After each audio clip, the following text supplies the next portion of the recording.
चलो बच्चों, चलिए प्रश्न को पढ़ते हैं और समझते हैं। ए बराबर हमें दिया हुआ x बिलोंग्स टू आर और x का मान 0 और 1 के मध्य या उनके बराबर होगा तथा f जो है वो a से a में एक फलन है जो निम्न प्रकार परिभाषित है। हमें फलन भी दिया गया है यहाँ पर। और x का मान यदि परिमेय है तो x, और x का मान अपरिमेय है या परिमेय नहीं है तो 1 माइनस एक्स।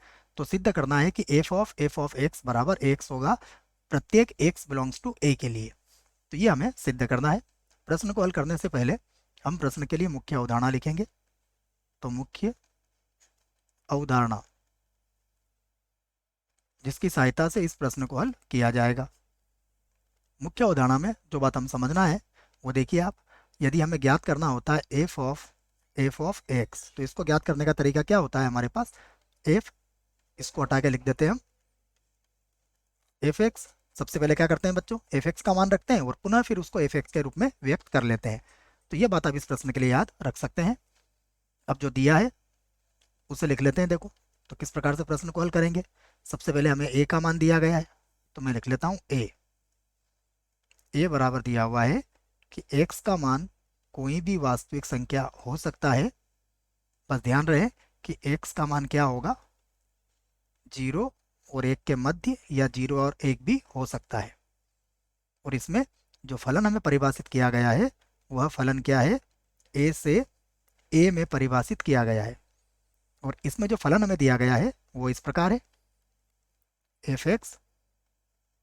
देखिए x यदि x बिलोंग्स टू क्या है, परिमेय संख्या, और 1 माइनस एक्स ये कब, जब x का मान परिमेय संख्या नहीं है।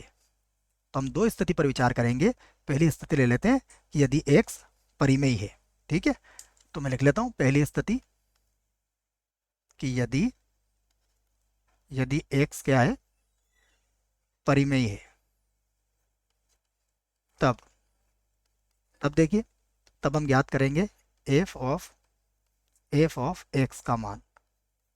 तो ये हो जाएगा एफ, ये बन जाएगा एफ एक्स। तो बराबर देखिएगा, एफ एक्स में एक्स क्या माना है हमने, परिमेय माना है। यदि एक्स परिमेय है तो उत्तर कितना आएगा, एक्स ही आएगा। तो ये किसके बराबर हो जाएगा, एफ, और एफ ऑफ एक्स का मान किसके बराबर हो जाएगा, एक्स के। और फिर से एक्स परिमेय है तो ये किसके बराबर आ जाएगा, एक्स के बराबर आ जाएगा। चाहे तो समीकरण एक बना देते हैं। अब दूसरी स्थिति पे विचार कर लेते हैं। देखिए दूसरी स्थिति में लिखेंगे हम यदि यदि एक्स क्या है, परिमेय नहीं है। तब तब ज्ञात करते हैं एफ ऑफ एक्स बराबर एफ ऑफ एक्स बराबर एफ ऑफ, देखिए एफ ऑफ एक्स, यहाँ एक्स क्या है हमारा, अपरिमेय है। यदि एक्स अपरिमेय है तो किसका प्रयोग करना है, 1 माइनस एक्स का। तो यहाँ पर क्या लिख देंगे हम, यहाँ पर लिख देंगे 1 माइनस एक्स, ये आ जाएगा हमारे पास। अब देखिए यहाँ पर अब एफ ऑफ 1 माइनस एक्स की बात करेंगे तो फिर से देखिए 1 माइनस एक्स क्या मिलेगा हमें, अपरिमेय मिलेगा।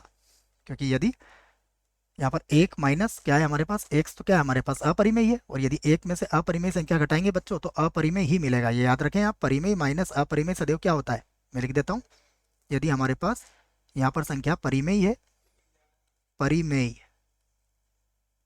और यदि परिमेय में से हम क्या घटाते हैं, अपरिमेय,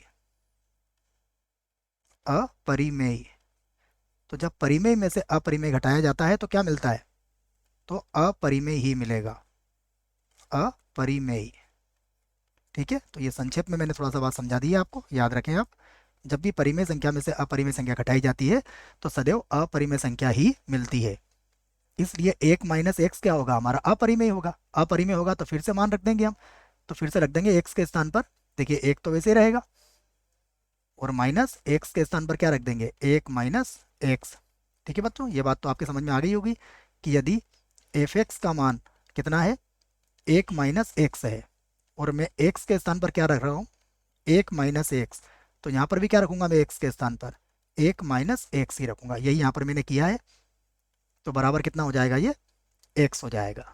ठीक है, अब देखिए इसको तो मैं मिटा देता हूँ और इसे मैं समीकरण 2 नाम दे देता हूँ। ठीक है, तो यहाँ पर लिख देता हूँ मैं इसे समीकरण 2। तो समीकरण 1 और 2 से, समीकरण 1 व 2 से, 2 से एफ ऑफ एक्स किसके बराबर है, एक्स के बराबर है, for all x belongs to क्या हो, ए के। ठीक है, एक्स का मान चाहे परिमेय हो चाहे अपरिमेय हो, ऑफ एक्स का मान क्या मिलेगा आपको, एक्स ही मिलेगा। और देखिए हमें यही सिद्ध करना था बच्चों, तो यहाँ पर लिख सकते हो आप सिद्ध हुआ, सिद्ध हुआ। आशा करता हूँ बच्चों प्रश्न का उत्तर समझ में आया होगा। धन्यवाद।